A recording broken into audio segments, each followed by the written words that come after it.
Hola a todos, bienvenidos a La Voz del Fútbol, aquí con Coach Fimat desde Miami. Nuestro invitado especial del día de hoy es Tony Kerky. Él es periodista y presentador actualmente en Univision Deportes. Estuvo en ESPN, viene de Venezuela, es venezolano. Así que un placer poder estar con un compatriota. Aparte que tiene una carrera ya extensa, de verdad, con lo joven que es. Ya tiene más de 20 años en la profesión y la verdad es un placer hablar de fútbol con él, escucharlo. Lo escuchamos siempre en TUDN, hablando bueno, todo lo que es la Champions. Lo vemos ahí con Stoichkov, con Bambam Zamorano, y la verdad que tiene bastante conocimiento en la materia. Y bueno, tengo ganas de hablar con él un poquito de su carrera, sus inicios, aparte que me haga una pequeña previa de lo que es este Real Madrid-Barcelona. Bueno, Barcelona-Real Madrid se juega en Barcelona, en el Camp Nou, con estos dos equipos que vienen, son potencias mundiales y los vemos un poco de menos, ¿no? Una última Champions que no la han hecho bien, luego el inicio de Champions del Madrid, la verdad que ha sido bastante catastrófico. Pero bueno, bastantes cosas para hablar con Tony, que lo tendremos por acá ahorita dentro de poquito. Y así que bueno, mañana todos atentos de ese clásico, estaremos hablándolo seguramente en la noche haremos un resumen de lo que fue ese clásico y les iremos contando un poquito, pero bueno, siempre es interesante hacer una previa y bueno, que nos cuente un poquito Tony toda su experiencia, aparte de cómo lo ve él. Bueno, pues estuve hablando con Stoichkov y con Bambam, seguro que ellos también tienen alguna pequeña predicción, así que bueno, va a ser un placer hablar con un compatriota que sabe tanto de fútbol. Sus inicios también fueron muy, muy buenos en Venezuela, en Televen y narrando béisbol, narrando fútbol, sabe de todo. Así que bueno, extensa carrera y bastante dilatada que ya la tiene, ya lo digo, con lo joven que es. Así que aquí dentro de poquito, cuando se conecte, lo vamos a tener con todos ustedes y todas las preguntas que quieran hacernos. Aquí estamos perfectamente para escucharlos. Le voy a mandar aquí el recordatorio para que se venga aquí, se una ya con nosotros y bueno, podamos hablar de tantas cosas que queremos hablar con él, la verdad, y las preguntas que ustedes quieren hacerle, por supuesto. Y no sé, digan también ustedes qué piensan del clásico, qué piensan que cómo va a ser este Barcelona-Real Madrid. El Madrid puede hacerle daño al Barcelona al Camp Nou. También el tema del factor cancha, ya ha perdido un poco de interés el factor cancha en equipos, en estas ligas, en Champions. Ya se ve que equipos visitantes ganan con mucha facilidad a veces porque, ya les digo, el factor de campo sin público ha perdido bastante. Y bueno, saludo a todos los que se han venido conectando y los que se vayan conectando luego, por supuesto. Así que bueno, ahí tenemos una pregunta que nos están haciendo, ya la voy a tener. Hartaman, aquí está, importante sueño para los periodistas, para los deportistas. Sí, claro, todo lo que quieran se lo vamos a ir preguntando a Tony, que ya está aquí por aquí con nosotros. Vamos a mandarle la solicitud para que se nos una y ya podemos empezar ya aquí con el live y puedan escuchar. Así que bueno, repito, atentos ahí, además que tenemos muchas cosas interesantes en esta cuenta y también lo vamos a estar comentando con todos ustedes dentro de un poquito, para que haya esa interactividad que es tan importante en cuentas como estas. Así que sí, que nos muestre ese tema de memes. Es tan famoso, se ha vuelto el mundo de los memes hoy en día, en todo tema, no solo deportivo. Hola Tony, ¿cómo estás? Bienvenido a La Voz del Fútbol. ¿Cómo estás? La verdad que ¿Cómo estás, Carlos? ¿Cómo te va? un placer tenerte aquí con nosotros. La verdad que estaba comentando que tienes 20 años de carrera con lo joven que eres. Sí, bueno, parezco más joven a lo mejor de lo que soy, pero sí, empecé en el 99, allá en Caracas. ¿Televen puede ser? En Televen, exacto, sí. De hecho, en televisión en Venezuela fue el único lugar en el que trabajé mientras estuve ahí. ¿Y el resto que estuviste haciendo radio o estuviste haciendo Hice un poco de periódicos? radio, sí. Ya cuando tenía unos años en Televen, tenía un programa en FM Center los fines de semana que se llamaba Hot Sports. Sí. Eso duró como 2, 3 años y justo antes de irme a México a trabajar con ESPN, estuve trabajando en Unión Radio para el Mundial, solamente el Mundial de Alemania 2006. Lo disfruté mucho, la verdad, y después de eso vino la movida a México. Sí, sí, estuviste en ESPN, vamos a hablar de eso también, pues estuviste 11 años en ESPN, que Sí. es prácticamente una vida, ¿no? Pero una pregunta que te quería hacer yo soy de Venezuela también bueno, obviamente me desarrollé viendo que el deporte rey siempre era el béisbol. ¿Cómo dentro del mundo así de Venezuela, que el béisbol lo dominaba todo, luego estaba hasta el básquet, cómo te dio por el fútbol? Bueno, a mí el fútbol, lo que pasa es que siempre estuvo en mi casa porque mi papá italiano llegó a Venezuela ya después de los 20 años. De hecho, se acaba de unir ahí al live, así que le mando un abrazo, un saludo a mi Mandamos papá, saludos, a claro que Tony. sí. Sí, entonces mi papá siempre, bueno, escuchaba el fútbol italiano en las mañanas, veía el fútbol, mi papá ve todos los deportes, entonces sí había una afición muy fuerte en mi casa por el fútbol, mi mamá es española además también, entonces eh, eso siempre estuvo y a la par estaba lo otro, ¿no? Porque además mi papá, aún siendo italiano, llegó, se enamoró del béisbol, entonces también veíamos mucho béisbol, básquet, no sé, yo era de esos niños que le llamaba la atención casi cualquier deporte. Si había tenis, me ponía a ver tenis, lo que fuera, ¿no? Cuando había deportes olímpicos también, aunque quizás fue lo que menos.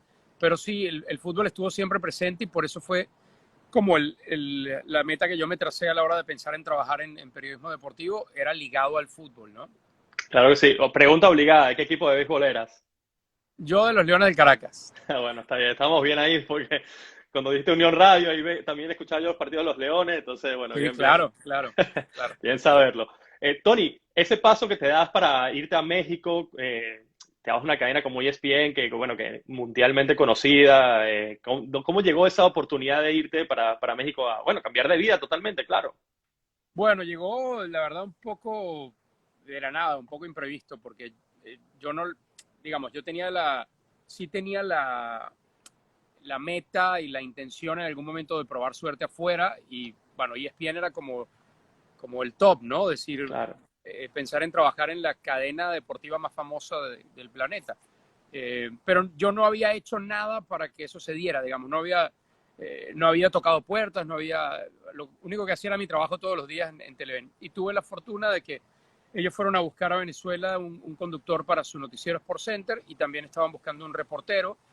Hicieron unas entrevistas, porque ni siquiera fueron castings ahí en Venezuela, sí, y a mí me contactó una persona, Alejandro Antoni, con la que yo había trabajado. Él tenía una productora independiente eh, y me había llamado para hacer un piloto de un programa que luego salió con otro conductor y todo.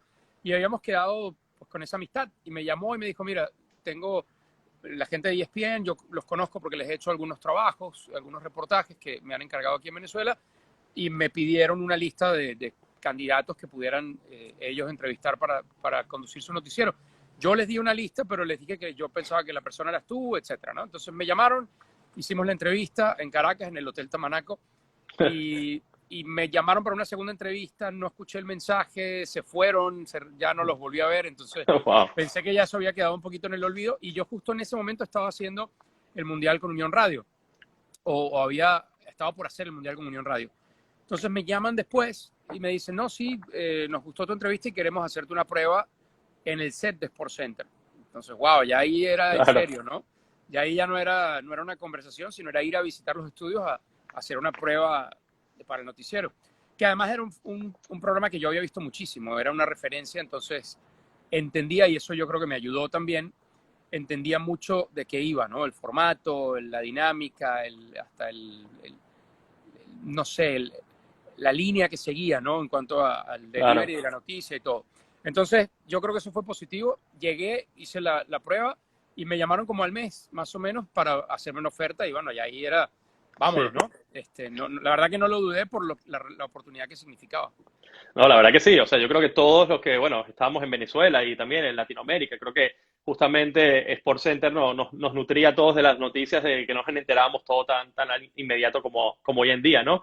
Entonces, Claro, bueno, estuviste ahí 11 años, pero después como te dije, toda una vida, te vas a Univisión Deportes. ¿Por qué ese cambio? sí.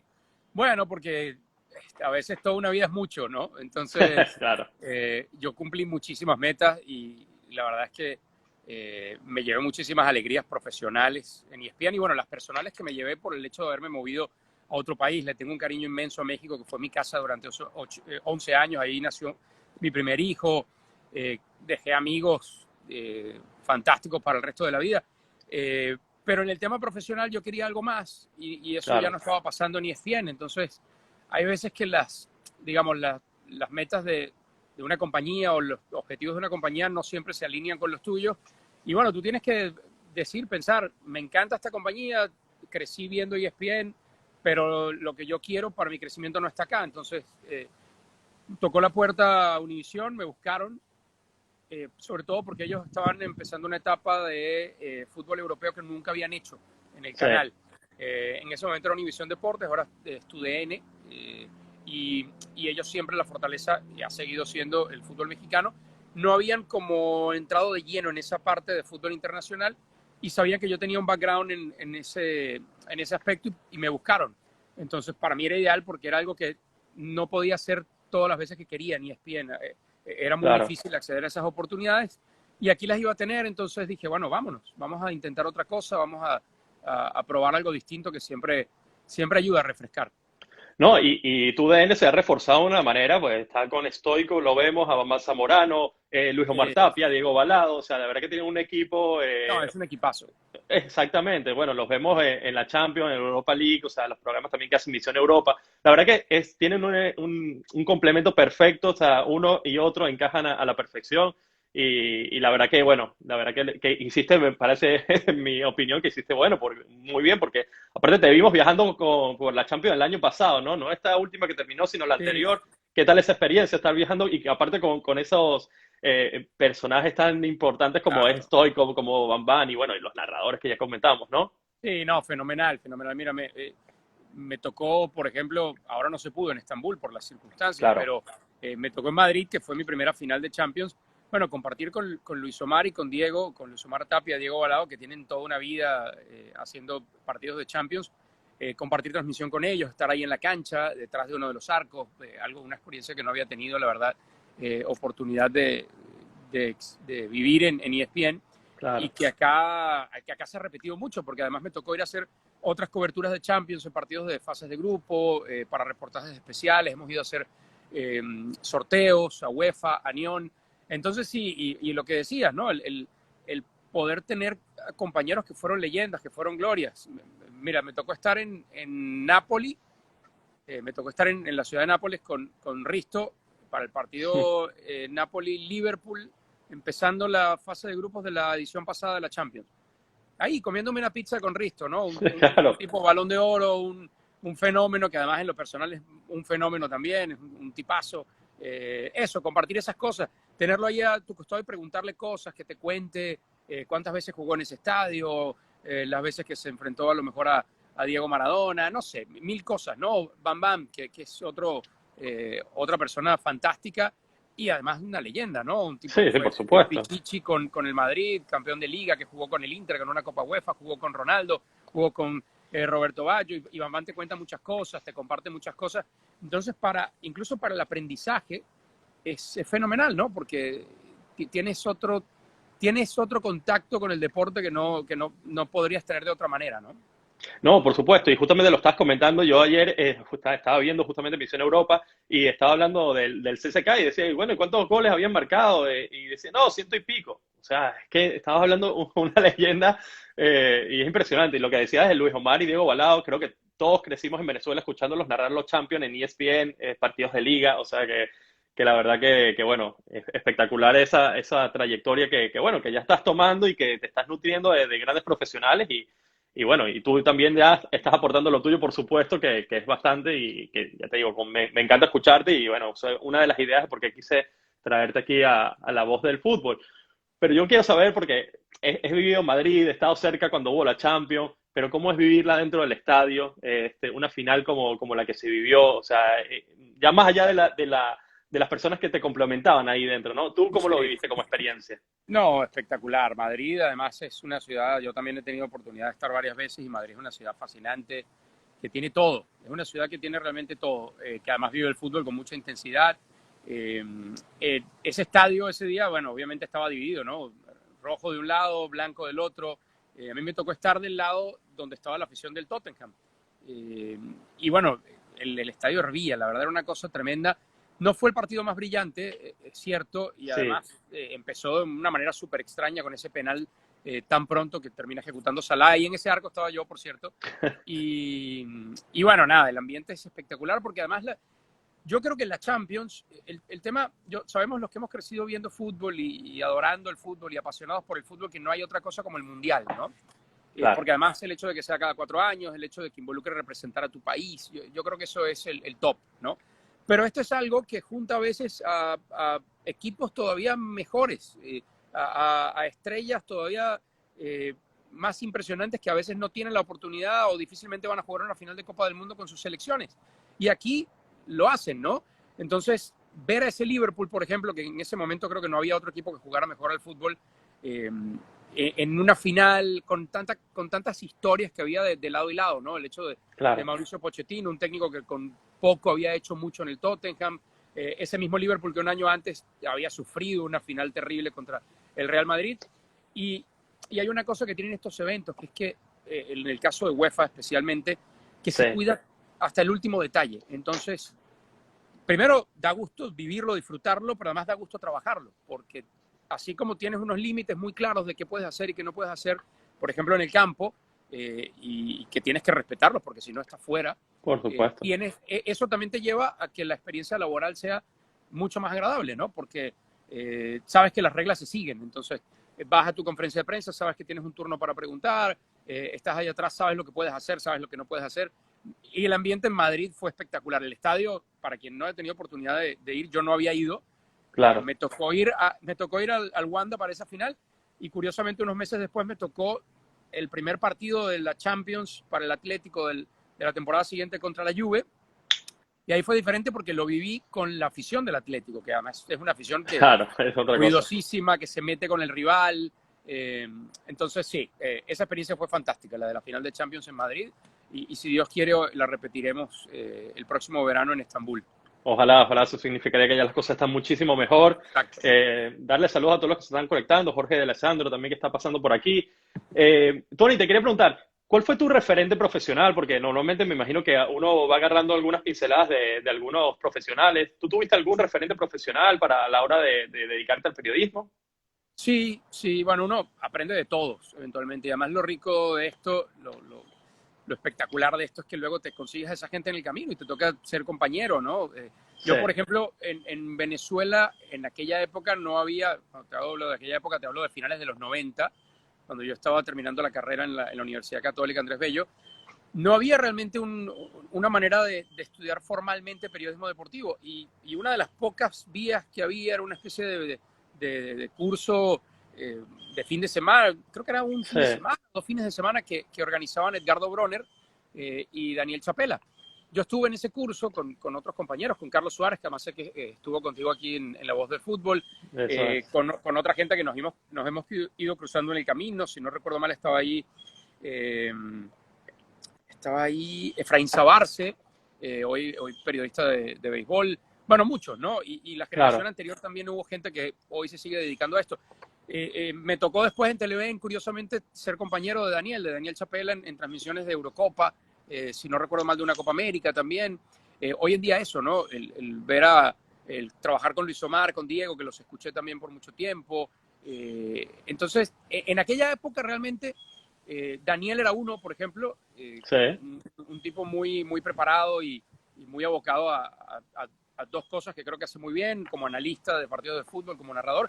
Pero yo en lo particular siempre me gustó el tema de la noticia. Entonces, yo creo que mi mayor motivación era tratar de llegar a ser lo que hacía Luis Manuel Fernández, que era digamos, el conductor de la parte deportiva del noticiero de Venevisión. Luis Manuel luego hizo muchas otras cosas, porque narró Juegos Olímpicos, hizo béisbol, hizo fútbol, creo que incursionó en todo. Y para mí fue una figura diferente en la motivación, porque estábamos acostumbrados a que el medio deportivo era de gente mayor. Era gente mayor que tenía muchos años en eso, sobre todo la televisión, ¿no? No sé, los de Amado León, los Lázaro Candal, los Reyes Álamos, gente que tenía muchos años viéndola. Entonces, como que para el que venía en la universidad o venía creciendo apuntando a eso no dejaba de parecer lejano. Porque tú dices, bueno, este señor tiene, no sé, 30 años más que yo, probablemente empezó a mi edad, a lo mejor no en eso directamente. Entonces la figura de Luis Manuel creo que a muchos de nosotros nos inspiró en ese sentido, porque era un chamo, pues. Era un chamo, y creo que su delivery, su manera de contar la noticia era diferente, ¿no? Era bastante más coloquial, más contándote lo que pasó, y no sentía que te estaban recitando un texto, ¿no? Que creo que es algo que antes pasaba mucho en la parte de televisión deportiva en Venezuela. Y mira, a partir de ahí creo que no fui yo solo el que se inspiró o se motivó, porque me parece que finales de los 90 quizá no tanto, pero mediados de los 2000, yo creo que ya cambió mucho eso en la televisión venezolana. O sea, empezaste a ver chamos de 24 o 25 años con la responsabilidad mayor de narrar un partido de una selección o meterse en una transmisión de béisbol profesional venezolano.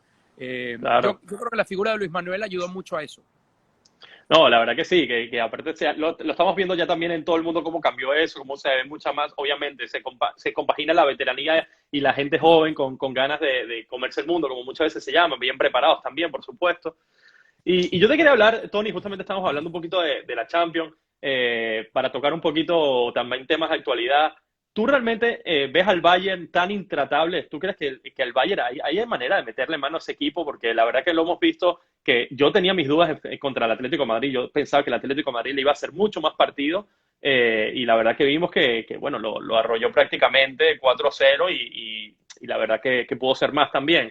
¿Hay forma de parar a este Bayern o el Bayern es indiscutible para esta Champions? No, seguramente la habrá. Bueno, y eso es lo lindo del fútbol, que yo hoy, si me sentara a analizar al Bayern, que lo hacemos diariamente cuando hablamos de fútbol Sí. en Misión Europa, o sea, yo no te puedo dar un argumento a través del cual decirte, bueno, es que este Bayern se va a caer aquí, o este Bayern tiene esta debilidad particular, porque no la Claro. hay, o sea, yo no la encuentro. Eso no quiere decir que sea un equipo que no va a perder. Hace un mes aproximadamente le ganó el Hoffenheim, que no es un equipo Sí, tampoco exacto. del top en Alemania. Bueno, son partidos, ¿no? Y eso le puede pasar en un partido de Champions también. Ahora, no hay, si tú me preguntas si hay una debilidad, si hay algo que uno pueda ver en este Bayern que da a pensar que no es el máximo favorito, no lo hay. Cierto, Claro. podría mejorar, por ejemplo, podría tener mejores opciones en la saga. Jerome Boateng tuvo una temporada espectacular el año pasado, no lo esperaba nadie eso. Niklas Zule, que es su otro central, viene regresando de una lesión muy larga de rodilla. Pero bueno, ya recuperó, por ejemplo, a Lucas Hernández, recuperó a Pavard. Entonces, por donde lo mires, es un Sí, equipo que tiene 2 y 3 jugadores muy capaces en cada posición. Alfonso Davies, lo de Alfonso Davies es fantástico, y yo lo conversaba con varios compañeros en el trabajo y decía, yo no recuerdo un futbolista que haya salido de la oscuridad, que se entienda bien, ¿no? Del anonimato sí, sí, futbolístico claro. internacional, que era estar jugando en el Vancouver Whitecaps, y en 2 años convertirse en el mejor lateral izquierdo del mundo, o uno de los mejores, digamos, para no darle el título sin una continuidad, ¿no? Exacto. Kimmich, que es un jugador que lo puedes poner en casi cualquier parte de la cancha. Lewandowski, hoy el mejor 9 indiscutible del mundo. Gnabry y Sané hay que ver cómo va agarrando ritmo, ¿no? Porque viene también regresando de una lesión. Gnabry, uno de los mejores extremos del mundo hoy. Thomas Müller revivió. Neuer, el mejor portero del mundo. ¿Cómo no les das el sitio de honor hoy en el fútbol internacional? No, pero claro, y no solo eso, es que se lo ganan en el campo, porque vemos también plantillas, que vamos a pasar a hablar también de ello, del Real Madrid. O sea, obviamente el Real Madrid no se ha reforzado de la manera que quizás muchos lo creen, pero vemos que tiene muchos nombres, pero al final el Real Madrid en este momento no está carburando. Que ya te digo que iremos a eso, pero yo te quería preguntar, ya que estamos en la Champions también, la Juventus de Pirlo. ¿Tú crees que puede, esta Juve, le has visto algún cambio, le has visto algún toque de que tiene Pirlo para que pueda también optar porque yo creo que la Juventus, obviamente ya el Scudetto ya es algo que siempre lo tienen ganado y van a por la Champions? ¿Tú crees que este año la Juventus quizás de la mano de Pirlo puede llegar un poco más lejos, puede llegar a meterse realmente? Pues yo creo que la Juventus lo primero que necesitaba era un cambio de técnico. Si será Pirlo el que consiga darle un vuelco a esta Juve, yo creo que es muy pronto para saberlo. Tiene muy pocos partidos hasta ahora Sí, y realmente me hubiera gustado verlo contra ese Napoli, por ejemplo. Creo que era una prueba interesante. No de verdad. jugó ese partido. Yo quisiera verlo primero contra algunos rivales un poco más mejor armados, digamos, Sí, para emitir una opinión sobre el fútbol de Pirlo. Cambios, bueno, para empezar, Pirlo dijo dentro del equipo, bueno, acá no hay, probablemente quitando a Cristiano Ronaldo y a Leo Bonucci, aquí no hay intocables, ¿no? O sea, sí, Dybala arranca un partido en la banca, el primer partido de Liga le dio titularidad a Weston McKennie, un chico que acaba de llegar de Alemania, muy joven, que me parece que es un gran jugador y que va a tener mucho sí. futuro. Entonces, por ahí ya noté algunas cosas, ¿no? Dijo, vamos a probar y confían en mí, ¿no? Entonces hay que darle ese beneficio de la duda. Yo digo que lo que necesitaba la Juve era un cambio de técnico, porque para mí es un equipo que tiene en todas sus líneas para competir, para tratar de buscar el título en Champions, pero le ha faltado actitud. así como durante muchos años a Italia le faltó actitud, le faltó ir a Sí. buscar los partidos y ahora lo está haciendo con Roberto Mancini como técnico, yo creo que la Juve necesita eso. La Juve necesita entender que es un equipo grande y que tiene que jugar de esa forma en Europa. No tratar de especular cada vez que consigue un gol y no tratar de salvar el resultado, salvar el marcador para llegar con lo mínimo hasta el pitazo final. Eso es lo que para mí le venía pasando a la Juve tanto con Allegri como con Sarri. Me parece Sí. que Pirlo, yo creo que Pirlo entiende eso y lo va a tratar de cambiar. Bueno, mandando saludos a Christopher, que te estaba saludando también, cortita al pie, Jesús, Dani, todos los que se van conectando. Ya algunos me preguntaron por el tema del Real Madrid, que a eso vamos a ir, pero yo, para la última de toque de Champions, ¿cuál crees que puede ser el equipo sorpresa de esta Champions? El equipo que el año pasado creo que fue el Leipzig, este año, ¿tú quién crees que puede dar esa sorpresa? Yo no, la verdad no veo un equipo, el año pasado fue muy particular, ¿no? Y sobre todo Sí. el tema de jugar en Lisboa esa última parte, yo creo que le agregó particularidad. A mí, bueno, el Leipzig sí fue una sorpresa grata, pero yo creo que dejó mucho el Atlético de Madrid que hacer y por eso llegó hasta Sí. donde llegó el Leipzig. Después con el Paris Saint-Germain me parece que tocaron tierra otra vez. El Atalanta, yo no sé si ya sería sorpresa, me parece que es un equipo que le puede competir a cualquiera, Sí. porque es un equipo que va a recibir 2 o 3 goles, pero te puede hacer 3 o 4, que tiene a Zapata, que tiene a Muriel en un gran momento, que tiene al Papu Gómez, que recupera a Josip Ilicic.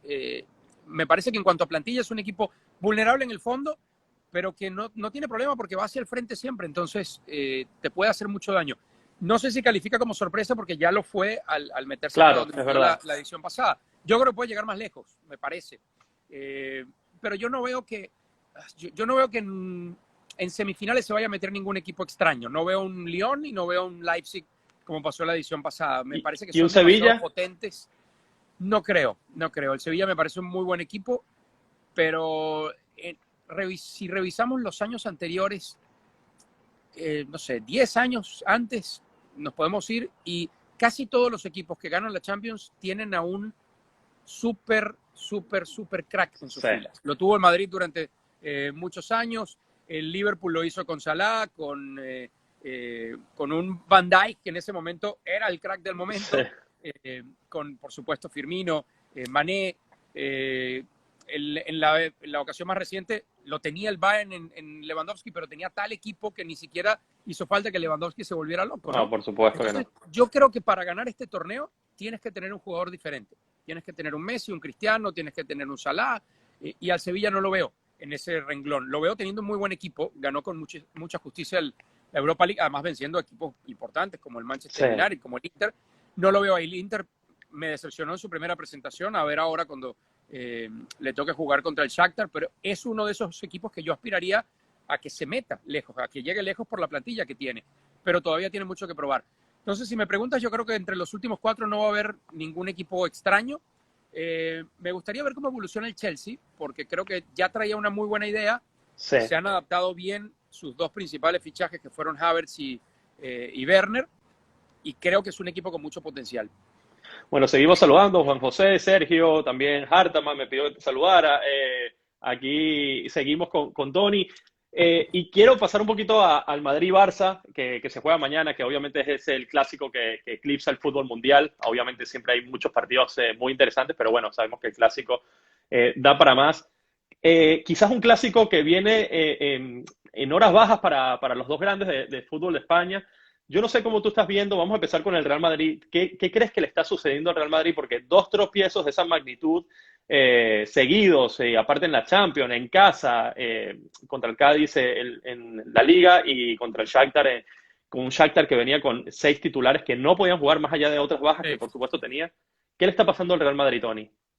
Yo creo que es una confluencia de factores, pero yo creo que el Madrid hoy no, lo digo de verdad con mucha responsabilidad, creo que el Madrid no tiene una plantilla para competir en Europa, para competir realmente en Europa. Eso no quiere decir que no va a pasar de grupo, como he escuchado por ahí. Eso me parece que ya sería el extremo, sí. No creo que ocurra. Pero hoy lo comparas con... Se me ocurre que si hacemos un análisis de los equipos de Champions, de los habituales candidatos, de virtudes, fortalezas, debilidades, yo creo que el Madrid no entra entre los primeros 8. Hoy el Madrid no tiene no tiene fortaleza en su plantilla. Es un equipo que se ha ido avejentando y que no ha hecho lo correcto a la hora de rejuvenecerse. También hay que decir que no le han salido bien algunos fichajes que en el papel eran grandes fichajes. ¿Quién criticó al Madrid cuando compró a Eden Hazard, que venía en un momento espectacular? Yo creo que muy poca gente, o nadie. No, por supuesto. Bueno, probablemente pudieron investigar un poquito más en temas de el Eden Hazard persona, ¿no? Del Eden Hazard compromiso. Pero si tú ves su, como dicen en Estados Unidos, su track record, su historial, no te podías imaginar que Eden Hazard iba a llegar y iba a ser la decepción que ha sido. Luka Jovic, un tipo que se cansó de romperla en Alemania con un equipo de medio pelo, como el Frankfurt. Tampoco te imaginabas que se iba a privar, que era un tipo que no iba a hacer goles. Lo de Militao, cuestionable. Pagaron mucho dinero y es un tipo que no ha demostrado ni como central ni como lateral. Entonces ahí estás hablando de tres de los más recientes fichajes que no han rendido. Eso le salió mal al Madrid. Yo no, o sea, es muy fácil ahora decir, no, es que fueron malos fichajes. Yo no creo que fueron malos fichajes, sobre todo los primeros dos que te mencioné. Ahora, hay cosas que se han hecho mal en el Madrid también. Yo veía el partido el otro día, por ejemplo, veía a Marcelo trotar en uno de los varios de los goles del Shakhtar, trotar de regreso, que un jugador del Shakhtar arrancara 5 metros atrás en la cancha y le terminara sacando 10 metros, llegando al área. Y eso te confirma que Marcelo ya no está, que fue un grandísimo jugador para el Madrid, pero es un futbolista que hoy, si el Madrid de verdad está comprometido a competir en Europa, no puede, primero, ser titular, y segundo, creo que tampoco le conviene tenerlo en la plantilla, porque el sueldo que cobra Marcelo probablemente alcanzaba para pagar lo que pedía Hakimi, un lateral que pertenecía al Madrid y que terminaron vendiéndole al Inter, y lo que pedía Reguilón, o lo que hubiera aspirado Reguilón si es que le acomodaban su contrato, porque era otro futbolista que pertenecía al Madrid. Terminó vendiendo a los dos.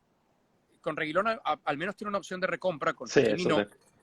Y alguno me dirá, bueno, es que no son jugadores del Madrid, porque Hakimi no tuvo oportunidad prácticamente, muy poco. Reguilón un poco más, sobre todo se la dio mucho Santi Solari cuando tomó el equipo en aquella crisis. Y no defraudó. No defraudó, pero además, si tú ves la Europa League que tuvo Reguilón, no es casualidad lo de ayer, por ejemplo, con el Tottenham. Se mandó una jugada que paró la pelota en la mitad de la cancha y él se inventó el gol. Sí, el gol viene, es un autogol después de un centro de Bale, pero la jugada realmente la rompe Reguilón. Que si Reguilón iba a ser un fenómeno, Marcelo, probablemente no. Pero hoy tú miras lo que tiene Zidane y lo que puso, poniendo a Mendy a pierna cambiada y a Marcelo como laterales, y ves lo que hacen Reguilón por un lado y Hakimi por el otro, recientemente, porque Hakimi no jugó esta jornada de Champions, y ahí ya dices, bueno, yo creo que deportivamente el Madrid cometió un error. Modric no es el de antes, Kroos no es el de antes, y la realidad es que Benzema no es un mago. Bueno, es un mago un poco, porque Benzema es un fenómeno. Pero Benzema no puede ser tu único jugador consistente en el ataque. Entonces, perdón que te interrumpa, Tony. Disculpa que te interrumpa. Es que quiero ir justamente a algo de los nombres que estás nombrando, porque yo estoy muy de acuerdo que a Marcelo hay que darle las gracias. Ha sido grandísimo para el Madrid. Isco también creo que va por ahí. Pero mi pregunta va, Zidane a mí me parece que está defendiendo demasiado a sus jugadores, justificando demasiado lo que está pasando, poniéndose él enfrente a recibir las balas, como se comenta. Sí. Pero ¿tú crees que Zidane es la persona que puede darle vuelta a esta situación cuando solamente confía en la vieja guardia, con todo respeto lo comento, y dejando ir como, bueno, jugadores que acabas de comentar también, Odegaard que está ahí, que está lesionado, pero más allá de eso no está contando con jugadores nuevos, con jugadores jóvenes. El mismo Vinicius no es titular indiscutible, Rodrigo ya ha desaparecido y ahora apareció. ¿Zidane es la persona para hacer ese cambio, que el Real Madrid vuelva a enrumbar su camino? Pero lo que pasa es que tendríamos que definir qué sería enrumbar su camino. Yo, como te dije, empezando el tema, con esta plantilla, ojo, con esta plantilla el Madrid fue campeón de Liga, entre otras cosas porque el Barça dejó mucho que hacer en el último mes y medio, pero también tiene mucho mérito lo que hizo el Madrid. ¿Quién iba a imaginar que la fortaleza del Madrid campeón de Liga iba a ser su defensa? Bueno, yo creo que Zidane en algún punto se dio cuenta de que el equipo ya no tenía la pegada que tenía en su primera etapa y dijo, bueno, acá tenemos que sacar puntos de otra manera. Y yo creo que eso fue mérito de Zidane. Creo que Zidane hizo mucho con la plantilla la temporada pasada. Ahora, para esta, yo no sé si Zidane está consciente, yo creo que sí, de que esta plantilla no le da para competir en Europa. Es raro que el Madrid no haya fichado en verano. Estamos en una época rara también. Yo creo que el Madrid está pensando en fichar más adelante, bien, como suele hacer el Madrid, a algún jugador consagrado. Pero por lo pronto, con lo que hay, tampoco creo que haya... A ver, si el Madrid toca fondo, que yo creo que no ha tocado fondo, yo sé que se vio muy mal con el Shakhtar. ¿A qué me refiero a toca fondo? pierde un partido más y empata un partido más en fase de grupos, pierde el clásico y se encadenan 2-3 resultados negativos, el Madrid es el Madrid. Mañana le da las gracias a Zidane sin ningún problema. ¿Que a otro técnico le pueda dar la vuelta? A lo mejor, porque cuando llega un técnico nuevo siempre los equipos empujan de otra manera, ¿no? Y empiezas a sacar al que no estaba rindiendo y metes al que estaba esperando su oportunidad, y a veces eso no es duradero si la plantilla no es buena. Yo creo que Zidane va a terminar la temporada. No veo al Madrid hoy candidato al título ni en la Liga, ni mucho menos en la Champions. No, es que justamente lo que vas nombrando, o sea, el Real Madrid es verdad que no está fichando, pero es que tú te fijas, y el Bayern acaba de ser campeón de Europa, obviamente le sobra equipo para ganar la Bundesliga y sigue fichando y sigue reforzándose, agarra el mejor fichaje del equipo, de los equipos alemanes, agarra el mejor jugador y se lo quita, o sea, que debilita a un rival y se sigue reforzando. El Barça con lo suyo, cierto, pero también algún fichaje agarra, y vemos al Madrid manteniendo la misma base.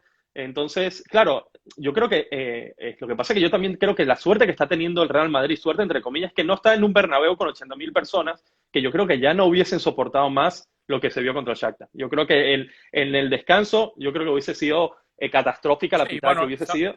Son aficiones muy... Y ojo, que el Barça, lo que le pasó el final de la temporada pasada, si hubiera habido público, claro, era otra exactamente. cosa también. Sí, yo creo que el Madrid ha ganado crédito, ¿no? Creo que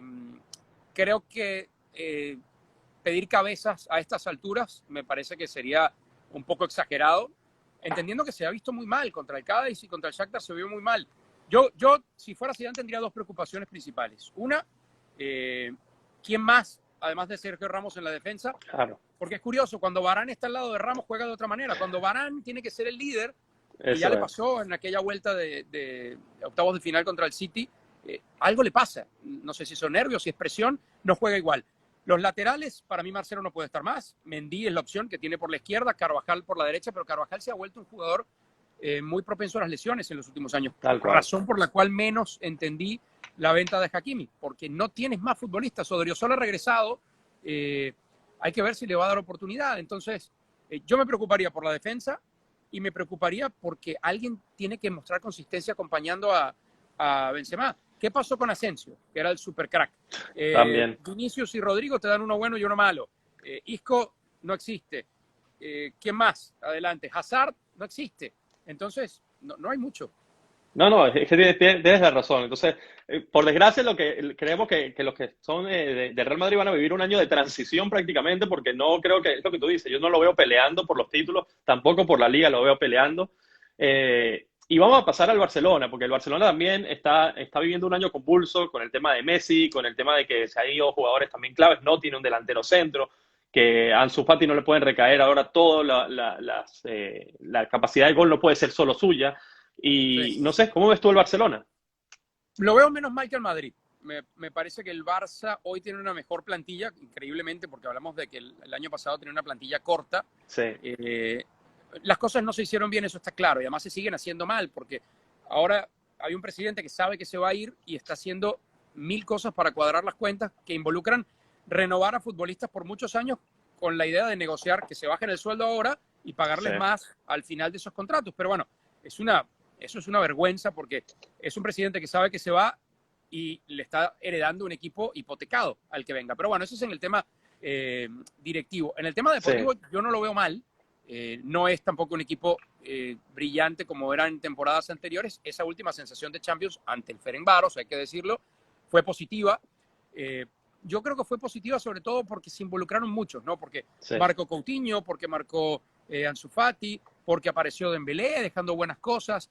Entonces, si yo miro hoy el ataque del Madrid y miro el ataque del Barça, yo creo que hoy el ataque del Barça tiene más opciones. Tiene a un Trincao que pinta bien, tiene a Pedri, tiene a Dembélé que, a ver, sí, lo ficharon por un precio ridículo, lo ficharon apurados, pero más allá de las lesiones es un futbolista que tiene talento. Si lo sabe guiar, si lo sabe llevar, Koeman es una gran baza. Coutinho lo vimos mejorar mucho con el Bayern Múnich. La gran incógnita, por supuesto, es Griezmann, pero Griezmann está en el campo, por lo menos. Si yo pienso en el fichaje de Griezmann y en el fichaje de Hazard, los dos han sido una decepción.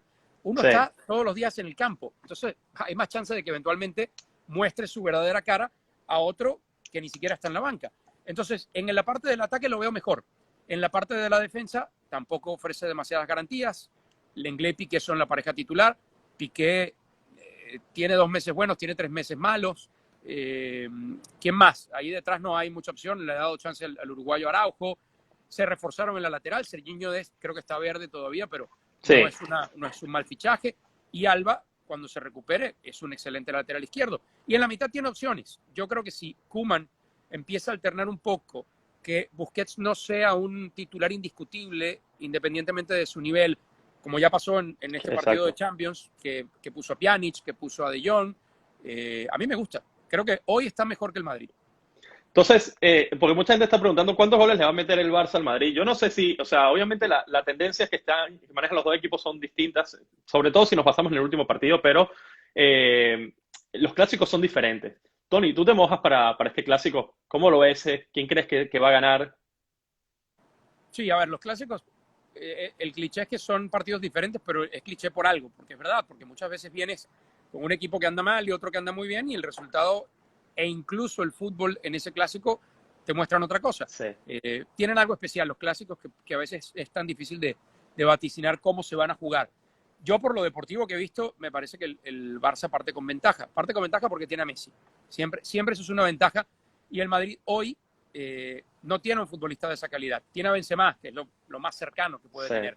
Pero sigue estando Benzema muy solo, es mi argumento de antes. Entonces, ahí es donde creo que se le dificulta mucho más la creación de jugadas de peligro y el llegar a los goles al Madrid. Yo no imagino a un Madrid con Marcelo, por ejemplo, de titular. No, Yo no creo. quiero pensar que Zidane va a volver a poner de titular a Valverde, porque sigo sin entender que no sea un futbolista inamovible en la mitad de la cancha, porque ninguno tiene los pulmones de Valverde, ninguno tiene el recorrido, ninguno tiene la actitud de Valverde. Me imagino a Vinicius, que creo que se ganó ese lugar con lo que mostró contra el Shakhtar, el único que parecía vivo en Sí. ese partido. Va a volver Ramos, cambia completamente el Madrid en ese sentido. Entonces va a ser un partido más apretado que lo que dicen los dos antecedentes más recientes, pero yo imagino que el Barça parte con ventaja en el papel porque se ha visto menos mal que el Madrid. No creo que vaya a ser una locura de goles este clásico de mañana. No, yo tampoco lo veo como que va a ser uno de los mejores clásicos. Yo no, de verdad que, o sea, yo también pienso en particular que la Liga Española ha bajado varios peldaños, también por el tema económico, el tema de, bueno, se han ido bastantes jugadores. El Real Madrid se le va a un jugador que le mete 50 goles por temporada y no ficha a nadie similar. O sea, Jovic sí, pero no fichas a alguien que te puede garantizar eso. Y Bueno, si Benzema, ojo, no hay alguien similar a Cristiano Ronaldo tampoco, ¿no? O sea, no, lo pero único, si quisieras decir en el mundo ideal, se va Cristiano, voy a tratar de reemplazarlo, traer a Mbappé o traer a Neymar o claro, a futbolistas eso me de ese refiero. calibre. De ahí para abajo, cualquier cosa hubiera sido menos.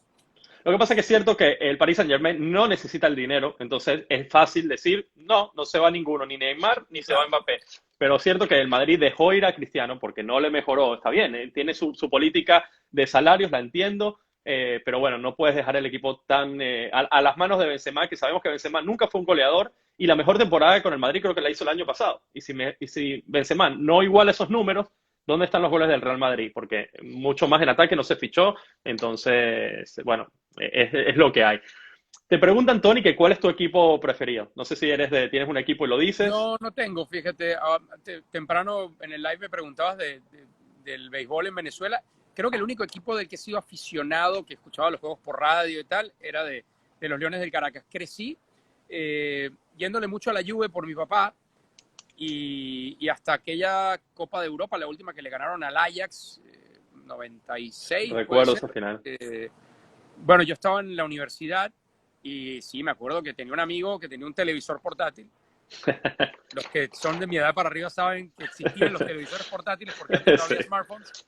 Y estábamos en una clase ahí viendo el partido y tal. Y sí, como que me movía, ¿no? Yo creo que decir que le vas a un equipo, que eres aficionado a un equipo, la definición es que te amargas si pierdes y te alegra el día si ganas. Yo ya en el fútbol no, salvo cuando veo jugar a la selección, que es otra cosa, porque implica ya un sentido de pertenencia, no tengo ningún equipo. Hay equipos que me resultan más simpáticos que otros. O sea, Claro, me claro. gusta su fútbol o me gusta cómo hacen las cosas y por eso me alegra cuando... Pero se acaba el partido y a mí me da igual, la verdad. Tony, ¿tu sueño es volver a Venezuela en algún momento a vivir o eso ya está descartado en estos momentos? No sé, mira, mi sueño yo tengo 7 años que no regreso a Venezuela por mil razones.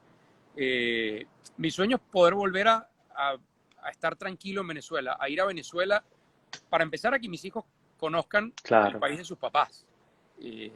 Eso me encantaría. Pero es tan difícil ponerte algo así en la cabeza porque yo puedo... Mi sueño, ¿qué sería? Volver a la Venezuela en la que yo crecí. Yo no sé si eso vuelve a pasar, ¿no? Entonces, como que no gasto energía en pensar, eso es lo que yo quiero, porque tampoco depende de mí que no quiero fijarme esa meta, ¿no? Me encantaría, lo voy a hacer, voy a volver a Venezuela, por supuesto, pero me encantaría, sí, poder pasar temporadas en Venezuela. Cuando ya uno pasa tantos años fuera, como que se hace más difícil decir, bueno, rompo todo lo que hay, porque si te regresas allá es empezar de cero, ¿no? Sí, está claro. Cuando ya tienes 14 años fuera de tu país, por más que sea tu país, ya no, tu familia no está. En mi caso y en el caso de mucha gente, tus amigos, la mayoría no están. Casa no tienes, en muchos casos. Entonces, es empezar de cero. O sea, es como que te fueras a otro país. Sí, ahí naciste, creciste, hablas como habla la gente del lugar, pero ya no es como antes. Ya no es digamos, el lugar más fácil donde arrancar, porque pues, ya tuviste que arrancar 2 o 3 veces en otros lugares y aunque uno se acostumbra, ya después que uno se pone viejo también da como flojera empezar de cero. No, por supuesto. Qué bien se vivía en Venezuela, de verdad. Qué lástima haber tenido que salir por las razones que todos conocemos. Tony, te voy a hacer un par de preguntas más y con esto terminamos, que se dio el tiempo volando. Ayer se dio la casualidad que estamos viendo la Europa League y Machís hace un gol de otro planeta. O sea, no solamente es la manera de hacer gol, sino cómo llegó el gol, levanta la pelota a un rival, se va, hace una carrera, cruza en el área. ¿Tú crees que, porque yo veo mucho las noticias de España, estoy muy enterado, y veo que se le da poco bombo a un gol de tal magnitud? ¿Se debe a que es venezolano? ¿Se debe a que no es un español? Porque creo que ese gol debería ser portada en muchos sitios, realmente lo digo, más allá de que sea el Granada, es la clase de gol que fue. Sí, no, yo creo que hasta ahora para mí es el gol de las competiciones europeas. Acaban de arrancar, pero para mí no hubo mejor gol. Porque además toma la pelota a 10 metros de su área prácticamente, 15 metros de su área.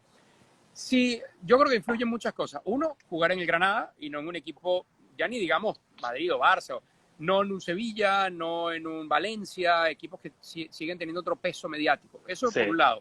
Y al final pesa el pasaporte. Le pasa a muchos futbolistas de muchas partes, ¿no? No te ven igual si eres venezolano que si eres argentino, brasileño, hasta colombiano, porque el colombiano se ha hecho un nombre, sobre todo los delanteros, porque viven un momento fantástico, porque marcan goles en competencias europeas, etc. Entonces sí pesa, al final pesa el pasaporte, pesa donde juegas, porque sí, tal cual ese gol lo hace un futbolista que tenga proyección en otro equipo de media tabla hacia arriba, más allá de que el Granada lo esté ahora, y sí, por supuesto que hubiera sido un boom noticioso. Pero mira, son esas las actuaciones en competencias internacionales que poco a poco te van llevando a hacerte un nombre. Así le pasó a Juan Arango en su época en España, el llegar al Mallorca, el marcarle golazos al Madrid, el hacer partidos espectaculares. Finalmente, el talento no se puede tapar. Lo que pasa es que a veces las circunstancias hacen que sea más difícil que ese talento se muestre masivamente. No, por supuesto. Y que los hagan en la selección también nos daría alguna alegría. Otra dificultad. Viendo la selección, ya con esto terminamos, Tony. Bueno, a mí me decepcionó muchísimo en las dos actuaciones de la selección, pero bueno, queda mucho camino por recorrer. ¿Cuál es tu visión? ¿Tú crees que Venezuela puede llegar a pelear, vamos a decir, el repechaje? ¿O crees que esta Venezuela todavía le falta algo más? Hoy por hoy no. Si tuviera que apostar, no le apostaría a la clasificación porque fueron 2 partidos en los que la selección no se vio bien, sobre todo el primero. El segundo creo que se mejoró contra Paraguay. Sí. Y uno mira el calendario, mira que viene Chile, mira que viene Brasil, da la impresión de que puede ser un inicio tan complicado como el de la eliminatoria anterior. Y esta es una eliminatoria que si te dejas uno de los puntos que en tu presupuesto estaba para ese sueño, ya es muy difícil recuperarlo. Fíjate el cierre que tuvo la selección en la eliminatoria pasada y aún así no le alcanzó, porque ya había hipotecado todo en ese primer tercio de eliminatoria. Cuando pierdes tantos partidos al principio, cuando no haces las cosas bien, es muy difícil ponerse al día porque otra vez, es la eliminatoria más difícil del mundo. Clarísimo eso. Argentina están contados, sí, Argentina sufrió y casi se va al repechaje, pero no fue, y tiene a Messi, y si no, tiene a Ocampos, y si no, tiene a Dybala. No, en Venezuela no tenemos ni a Messi, ni a Dybala, ni a Ocampos. Tenemos a Machís, que es un muy buen jugador, tenemos a Salomón, que tristemente, siendo el mejor delantero venezolano, no pudo estar en esta fecha. Cuando un compañero suyo sí pudo viajar, y eso es algo que yo no llego a entender, como si Salomón bueno, no. Pero son las cosas que también se trabajan detrás de la cancha, ¿no? Eso es. Y que en la selección durante muchísimos años se han trabajado mal o no se han trabajado. Entonces, hoy se pide la cabeza de Peseiro, se dice, bueno, ya, Peseiro no sirve. No sé si no sirve. ¿Cuántos partidos hemos visto de Peseiro? 2. Sí, está claro. ¿Trabajó con todos sus futbolistas? No. ¿Tuvo tiempo para trabajar? No. ¿Hubo otros técnicos que no tuvieron tiempo y le fue mejor? Sí, es verdad. Yo creo que a Peseiro, ya que se hizo la elección, habrá que darle tiempo. Sí, Esa claro. es la realidad. No va a llegar ningún mago con una varita al equipo venezolano a transformarlo. Hoy en día no. Son circunstancias complicadas por lo que vivimos, la pandemia, porque el fútbol está apretado en fechas, así que esto no va a mejorar mucho en cuanto a disponibilidad de jugadores y demás. Yo creo que la selección puede jugar mejor, pero se ve muy difícil la eliminatoria. Sí, eso es. Esperemos que las cosas cambien. Tienen que empezar a cambiar desde la parte dentro de la selección, no tanto la deportiva, para que las cosas se hagan bien. Peseiro es lo que digo. Yo no le voy a ahorita decir que lo saquen ni demás, pero creo que no era la persona indicada porque no conoce el fútbol de Sudamérica. Para mí eso es importante. Tenía entendido que Sampaoli estaba solo a falta de la firma y el tema después se fue. Bueno, hay muchas cosas que mejorar dentro de lo directivo para llegar a lo deportivo. Tony, te tengo que agradecer muchísimo por este live. De verdad que tenía muchas ganas de hablar contigo. Gracias por darnos un ratito de tu tiempo para hablar conmigo y con los que nos han visto y nos verán luego. De verdad que muchas gracias. No, gracias a ti. Siempre es sabroso conversar de fútbol, recordar viejos tiempos y estamos a la orden. Perfecto. Nos vemos la semana que viene en la pantalla, que te seguiremos viendo ahí en Misión Europa y demás. Gracias, Tony. Un abrazo. Un abrazo. Gracias. Bueno, darle las gracias a Tony Charchi por haber estado con nosotros, de verdad. Gracias a todos ustedes por haberse conectado. Y nada, les deseo todo lo mejor. Disfruten este fin de semana. Tenemos semana de clásico y la semana que viene tenemos muchos más live. Gracias por sus comentarios. Y como siempre digo, muy buenas tardes y sobre todo, muy buenas noches.